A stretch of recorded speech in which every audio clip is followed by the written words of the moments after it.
Hello, this is Fen, one of the writers and editors and actors and stuff of this podcast. Just to tell you, this is episode 275, which means we've been doing it for many years now. If this is your first episode, don't let the fact that we've got 275 episodes put you off. We have got many different series: medieval, Viking, World War One, gory, army, police. You can kind of just jump in anywhere and have a little bit of a listen. So, having said that, yeah, this is 275. My name is Matthieu. I was a charcoal burner.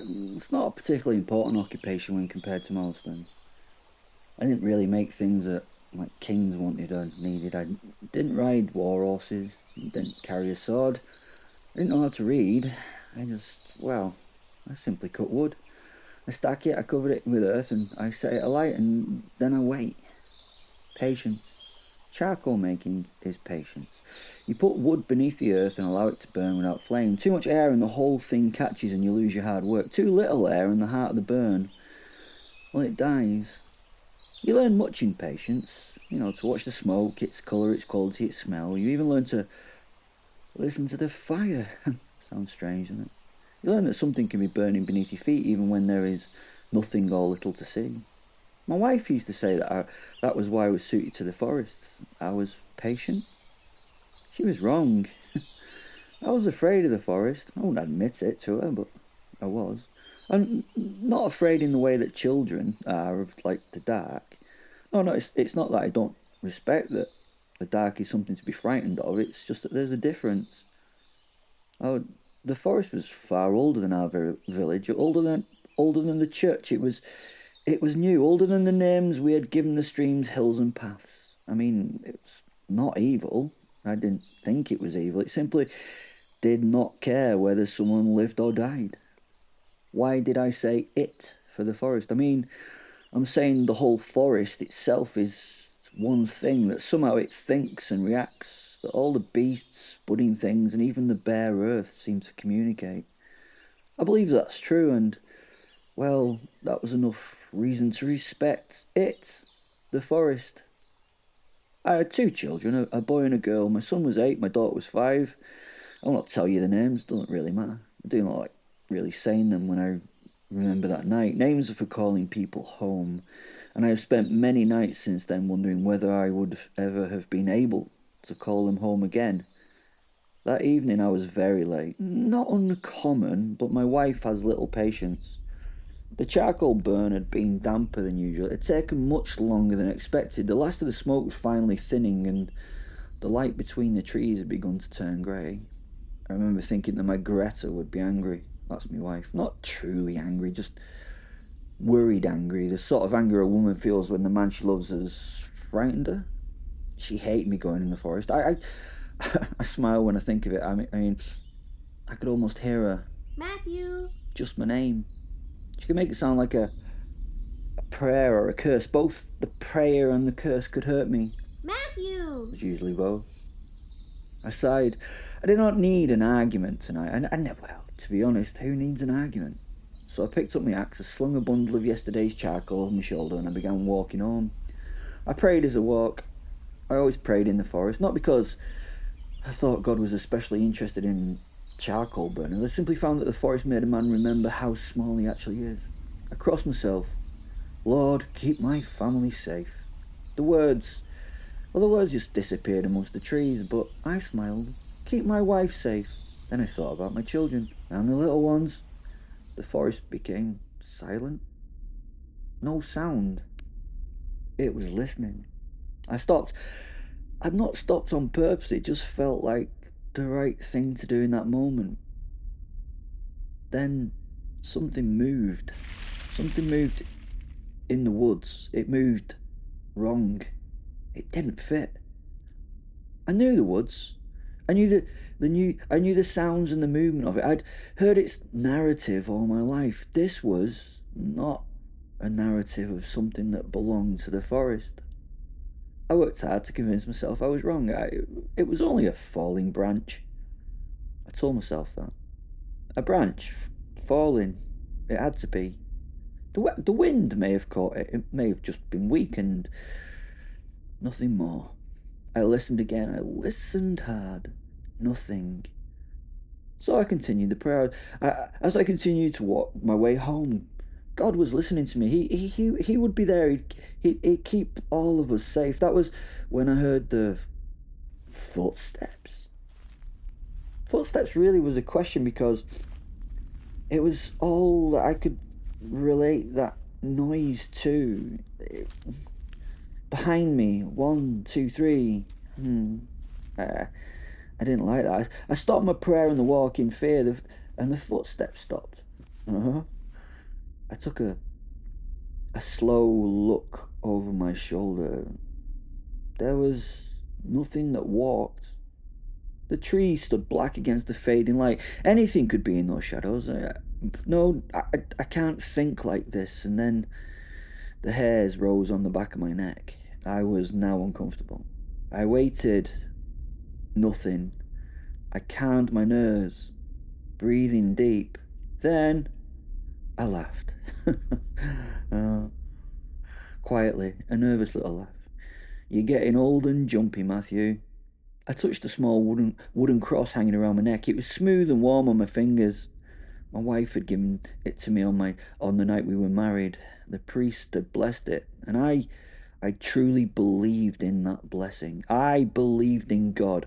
I believed that Christ watched over those of us who trusted in him, and I believed that whatever was in the forest could not take me from my family unless God allowed it. And he wouldn't. That thought comforted me for perhaps 30 seconds, and then I heard the footsteps again. They were closer. I turned. There was a thing standing on the path. It was horrendous and enormous. It had fur, antlers, many legs, and something like a bug's legs and beast and not looking at it now, it wasn't impossibly large, but it was some creature from a nightmare, and it looked to me with many differently sized eyes on a seemingly man-like face. It seemed to have to move its head to see me. The antlers were, its mouth was too big and the teeth were exposed. I looked at it. Neither of us moved. I whispered out a prayer. The thing flinched at the words. It screeched in pain, clicked some strange noise, and turned and simply walked away. I watched it melt into the shadows between the trees, and then I laughed. Not one of God's creatures, I said to the night. Christ protected me, I told the trees. My praying had worked. I crossed myself.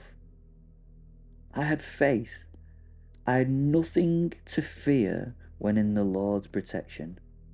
So I started walking again. I was mentally singing the Lord's praises. I was blessed in many ways. And then it appeared again from nowhere, further down the path. How did it get there so quickly? What am I going to do? What is it? Was there more than one? No. There could only be one of those things. I got the sense that it was again staring at me, in me. Its head and body moved. It clicked its presence. It was waiting. I stopped. It shuffled its limbs. I started the Lord's Prayer out loud, and the thing shuddered and cowered a little. I took one confident step forward. It took one step away. I frowned then smiled. I had heard stories about saints destroying evil things like this. Everyone had. The father in the village had told us about this. This was my chance to serve my God. The creature became more resolute. It now tried to stand tall, even as I spoke God's praise. Then it turned away and walked slowly away, as though I'd injured it, as though I was hurting it. In hindsight, I should have let it go. I should have turned around. I know that now, but I was thinking about home, about looking after my children, my wife, and my wife and children waiting for me. They needed to be safe. I could do this. It left the path, so I stupidly followed, and then it disappeared. I stopped. Go on then, demon, I shouted. Nothing. I laughed. You have frightened a Christian man, demon. And then that sounded foolish of me. I knew it, but saying it out loud made me feel better. I touched my cross again. You see, my God is with me. I walked now, confident to follow. The forest grew darker. The creature appeared once more, then disappeared, then appeared again, always ahead. Ha! It was frightened, always waiting. It was trying to get away. I should have realized it was just waiting. It was always just far enough away that I couldn't reach it, and then too late I realized it wasn't fleeing, it was leading me.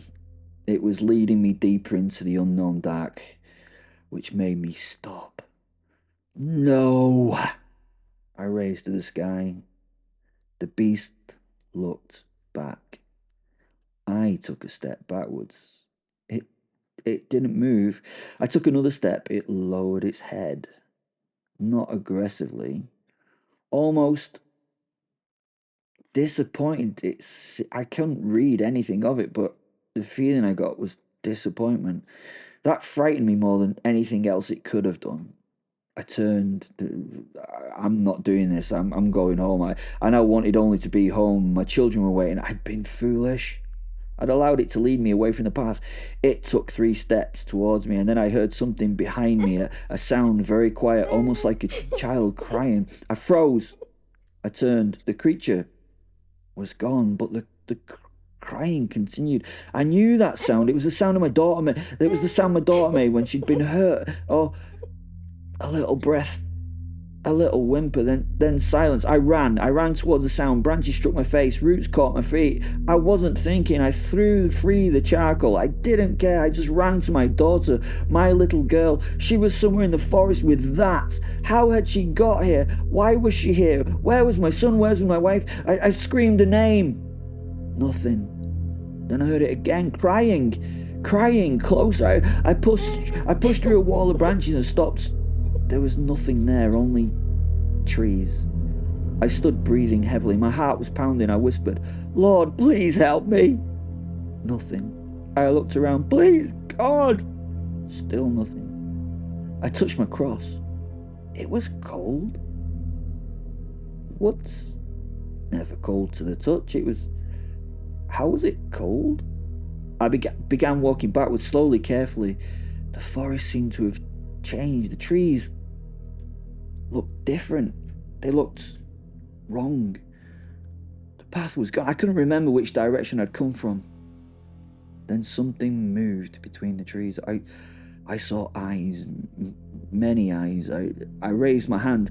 Stay back! The eyes disappeared.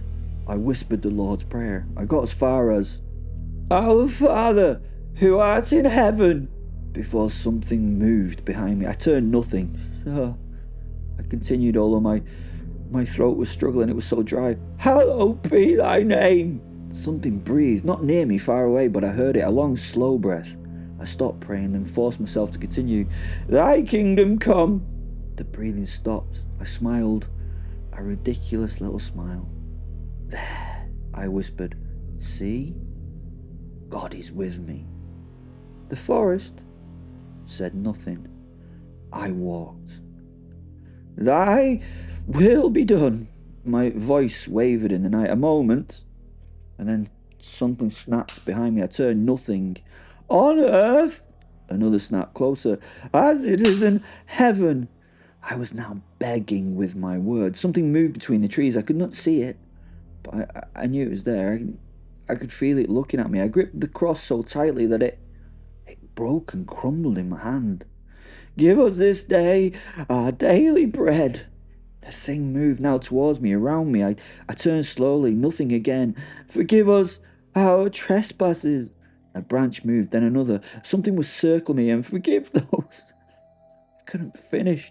I was crying. I don't remember beginning to cry. I only remember realizing that tears were running down my face. Who trespass against us? I whispered the final words, and lead us. Not I knew I was failed, not into temptation. Silence. I breathed and I didn't know what to do, so I just fell to my knees. Please hear me, Lord, please, please deliver me from this evil. Nothing. And then something laughed at me. It wasn't a human laugh, it wasn't an animal, it was a wet, broken imitation of laughter. I don't know, it hurt. I fell backwards, my hand went to my mouth.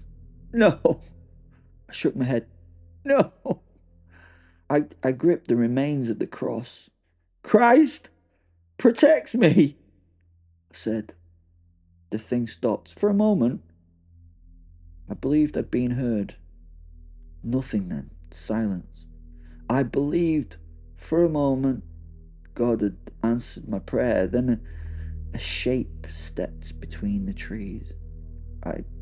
As I say, I don't really know how to describe what I saw. It was even different now than it had been. I've tried, God knows I've tried it. It had limbs that is too many of them, too long, hard. They seem to bend in places where limbs should not bend. It seemed every time it walked that the beast itself was in pain. Its body was dark, but not black. Black would have been easier. It was the colour of something that had been burned and then left wet. Its face, I do not know what its face was. I saw eyes, then I saw none, then I saw too many, and beneath those eyes was a mouth. It opened. It was no roar, no scream. It just simply opened, and from inside came my daughter's voice. Papa. I stopped breathing. The creature tilted its head. Papa. I began shaking. No, no, no. It seemed to smile. I think it smiled. The tear in its flesh that was its mouth smiled. Papa? I dropped the broken cross. I looked down at it, then at the creature, and something inside me broke. Because if God was watching, if Christ was watching, if heaven was watching, then surely they could hear a voice. Surely they knew what this thing was doing. Surely they would stop it, wouldn't they? I waited. Nothing happened. The creature moved hideously towards me. I didn't know what to do. I closed my eyes. I prepared for I don't know what I prepared for. Please. I don't know whether I was speaking to the creature or to God. Please. It came closer. Looking back on it, closing my eyes didn't help. So I opened them, and it was gone. I stood alone. I looked around. The forest was empty. The birds began to sing. The insects began their evening chorus. Even the wind blew fresh scented air. The trees looked like trees. I rolled to my belly and scrabbled through the brush. I found the remains of the cross, and for the first time in my life I looked at it and I wondered. I wondered at that cross. God, I wondered if God or his son were actually listening. Did he just save me, or I don't know what am I gonna get. I began to run. The brambles and the underbrush grabbed at me and hindered me. Lashing cuts and bruises caressed my body in some sort of, I don't know, self-flagellation. I don't remember much of the journey home. I just remember the village gate. I just remember falling. I remember people gathering around me. I remember my wife running to me, screaming my name. I remember my son. I remember my daughter, alive, both of them. They were alive and here. I grabbed them to me. I held them so tightly they cried. My wife kept asking what had happened. I couldn't answer. I don't know. Eventually she asked, was it the wolf beast? I looked towards the forest and then down at what had been the cross in my hand. No. I had to think. I looked at the church, at the cross above the door, that cross that meant so much to me before, and I realised I was afraid to look at it now. I don't know. My Greta took my hand. She held it against her warm cheek, her smile, her eyes were all I could see. God protected you. She said joyfully. I looked at her. She believed it. That hurt me. I could see that she believed it, and I don't think I did now. I I wanted to believe it. I wanted that faith more than anything, but somewhere beyond the village something moved amongst the trees, and I knew whatever had found me in the forest, it had followed me home. I looked at what had been that cross around my neck, and genuinely, for the first time in my life, I did not feel comforted by it. I felt nothing. And that frightened me more than any creature had. I had such a belief in God. But if God was there, why had I been so afraid? He, he, did he save me? Did he watch over me? Why did he make me go through that experience? Why did he bring this creature to our door? And if he wasn't listening, what had been listening when I prayed?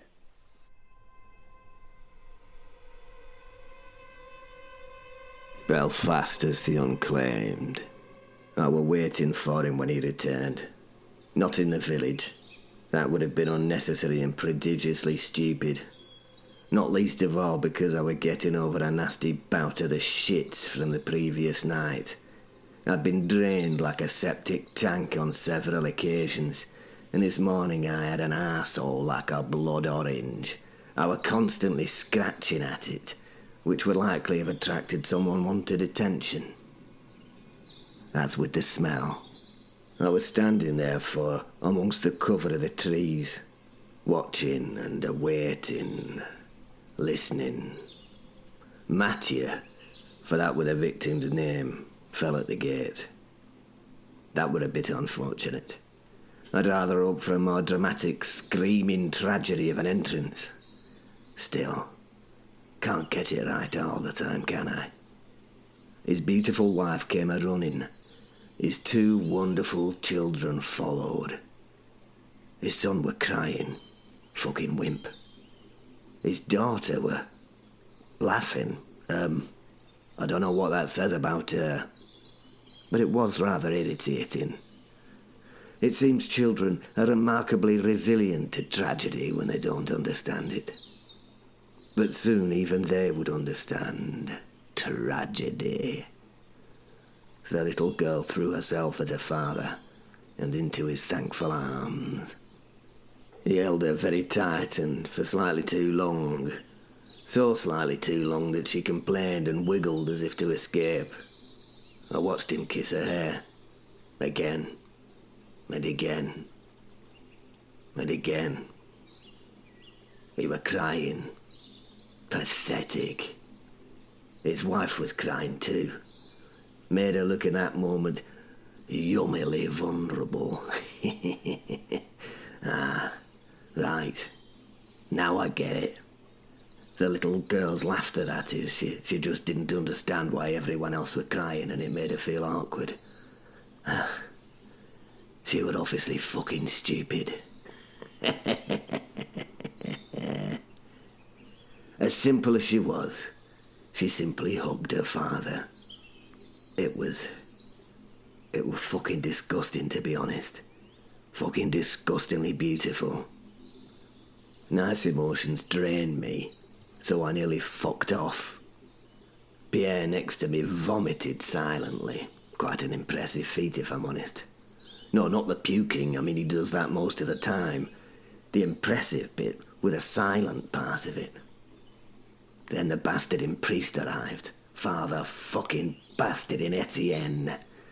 A very deeply bastarding pleasant man. I know. Deeply unpleasant is a common phrase. No one ever uses deeply pleasant. The bloody priest was, though, wasn't he? He were all the good things. Kind and patient and faithful. Exactly the sort of bastard I dislike. I almost joined Pierre in vomiting up my last meal. The priest put his hand on Matthieu's shuddering shoulder. God has brought you home, my son, I heard him say. Matthieu looked at him, and I saw it.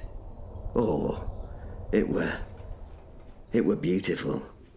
It was small. It was the smallest of hesitations, it were. A tiny thing. He exposed a teeny tiny moment. Almost nothing. But I felt it. A crack. Not in his body, but in his belief. That were delicious. It filled me with energy, that did. A moment of despair is so fulfilling, isn't it? I felt my postured eyes as a smile cracked my head. The priest continued speaking. He told Matthieu that Lord had protected him. No, he fucking hadn't. That his prayers had been heard. No, they fucking weren't. That God had watched over him in the darkness. Well, that were plainly total bollocks. And Matthieu nodded. He fucking lied. By which I mean, the nod were a lie. Oh, the electric thrill of it ran up my spine. This is what I needed. See, he wanted to believe what the priest was saying. That was the important part. He wanted to believe it. But he didn't no more, did he? Not fucking quite, he didn't. Something had beautifully changed in him. Had he discovered the most dangerous question a believer can ask? Not, does God exist? That question's too simple. The dangerous question is, if God exists, why the fuck did he let that happen? That question can feed generations. It can also fill me full of energy. I watched Matthieu look towards church. His face showed... It showed bitterness. Oh, that were fucking delightful. He couldn't bring himself to look at the cross. He dropped his eyes from it. His wife noticed this. She cupped his chin, raising his head so that their eyes met. God protected you, she smiled at him. He looked at her. His face gave no visible response, and said nothing. That were better than a proper argument. Arguments produce anger. Anger's useful, but doubt is patient. Like charcoal, it burns beneath the surface, without flame, without much smoke, until eventually there's fuck all left. I laughed quietly to myself. Oh, how wonderful this was, how this were playing out. Matthieu seemed to hear me. I mean, he couldn't, of course, could he? But nonetheless, he turned towards Forrest. His eyes widened. I weren't visible to him, but perhaps some part of him knew I were there. I raised one hand. I were being a bit cheeky like. I gave him a little fucking wave. And he crossed himself. Only out of habit, I believe, not out of faith. I laughed again. This time I whispered, "Not for long, you bastard."